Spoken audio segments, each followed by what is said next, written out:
Christmas! I did not expect to be making a video on Halloween, starting it with Merry Christmas. That's better. Gotta love Nikki Cross, and it looks like Nikki is getting that push. This was not in the shadows tonight, as we found out that Chelsea Green will take on Julia next week for that Women's United States Championship. We would then discover, lurking just behind, Nikki Cross, still soaked in the blood that we saw during AAA, by the way. But yeah, hopefully this is the start of that push for Nikki. Hopefully Nikki gets involved next week and we get Nikki in that United States Championship picture. That's what I want to see. The other members of the Wyatt Sicks were also in the background tonight. Lurking in the shadows was Gacy and Loomis, obviously behind the Motor City Machine Guns as they spoke to Solo Sikoa.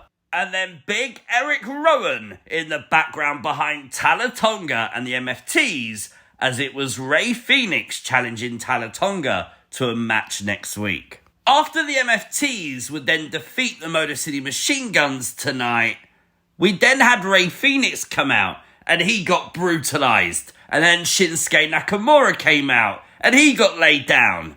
And no Wyatt Sicks.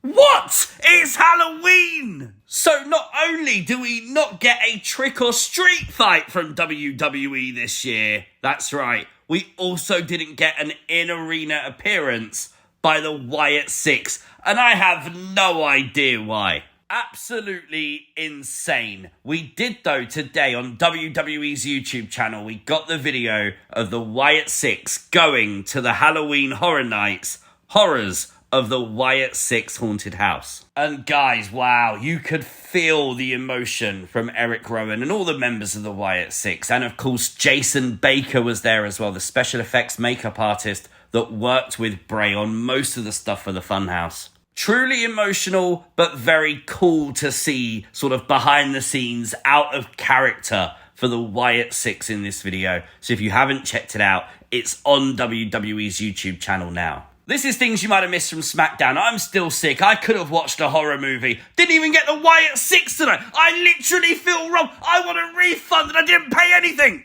Make me feel better and subscribe to the channel, damn it. So I really got to mention this awesome new stage for SmackDown tonight. No idea if this is permanent or just a one-off, or because we got Saturday night's main event potentially tomorrow too. Now, very obviously, it's not going to be decorated for Halloween every single week, but look at it. You got that big video board in the middle. It's very old school WWE, and I like that. So the United States Championship Open Challenge continued tonight as Ilja Dragunov would defend against Nathan Frazier. However, before Nathan could come to the ring, Tomosso Ciampa would emerge with his old theme song, No One Will Survive. I'm sure we heard it recently on NXT, but this is, I think, the first time on the main roster, so that's good to get that confirmation that it looks like that theme song is back permanently. I won't complain because the match we got was a banger, but I really wouldn't have complained if we also got a triple threat match from this.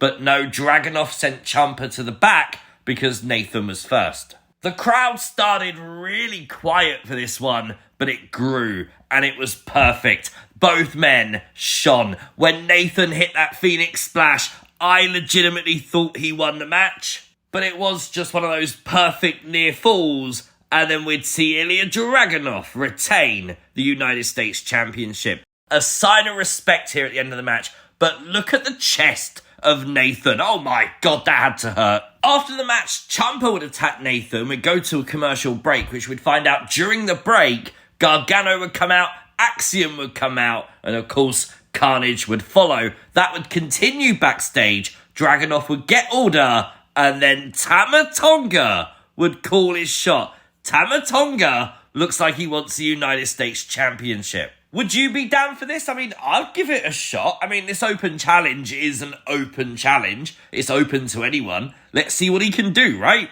I really loved at the start of the show how Tiffany Stratton just emerged out of nowhere. She's furious. She's angry. She shouldn't wait for a designated segment. She wanted answers. I like it when stuff makes sense. Of course, last week, that shocking heel turn by Jade Cargill, who would emerge, but after Nick Aldis would come out, making sure that it was well known there can be no physical contact between Jade and Tiffany. Of course, security holding them back tonight. They will collide tomorrow at Saturday night's main event. I am looking forward to this one, not going to lie. I gotta be honest though, it's right, isn't it? Jade has to win. I feel like it's time. What do you think? Let me know your thoughts in the comment section down below. I can't see them turning Jade heel and then not capitalising. Do you know what I mean? And they are really pushing the agenda of Tiffany Stratton having an injured leg. So it definitely feels like a title change is coming tomorrow. The Fireflies were out tonight for Halloween to witness Alexa Bliss defeat Nia Jax. Bit of an assist from Charlotte Flair, but we got there in the end. Not gonna lie though, they could have done so much more with this match, especially with it being Halloween. And the thing is, WWE know it too. Just before the match, we got a segment with Charlotte and Alexa backstage. They spoke about the Kabukis and Nia. And Charlotte put out so many Bray Wyatt references, it's not even funny. Charlotte would say she doesn't usually let people in, but she let Alexa Bliss in. Claimed that Nia Jax still lives in fear, and because of that, she's not healed. Like, they know what we want, just do it already, please, WWE. It was nice to get Bray Wyatt references on Halloween though, not gonna lie, that was cool. Carmelo Hayes would defeat Kit Wilson tonight, when The Miz would interfere in this match and actually try and screw Melo. I'm not going to lie, I think WWE should have had Kit Wilson win this one. I completely understand why Hayes won. I love Melo, but I know it would have pissed so many people off. It would have been the perfect heel heat for The Miz. Also, low-key, really like Kit Wilson's theme song. I thought that was actually kind of cool. But yeah, I suppose The Miz still got that heel heat after the match with that skull-crushing finale to Carmelo Hayes. But, I mean, if Kit Wilson beat Carmelo Hayes, I mean, people would have been rioting, wouldn't they? There's a lot of chatter, though, because obviously Kit Wilson here is a solo star. Elton Prince, the other member of Pretty Deadly, is away injured. Now, Corey Graves did reference this during the show, that when Yes Boy was brought up, he said that was old news. So is Pretty Deadly done? Is this just a temporary singles run for Kit Wilson? Well, obviously time will tell, but we'll have to wait and see. A contract signing would main event and headline this episode of SmackDown, and Drew McIntyre refused to sign. He went to walk away, but he lured Cody in. Cody Rhodes gave up everything. If Cody gets DQ'd, if he gets counted out, or anything tomorrow, he loses the WWE Championship.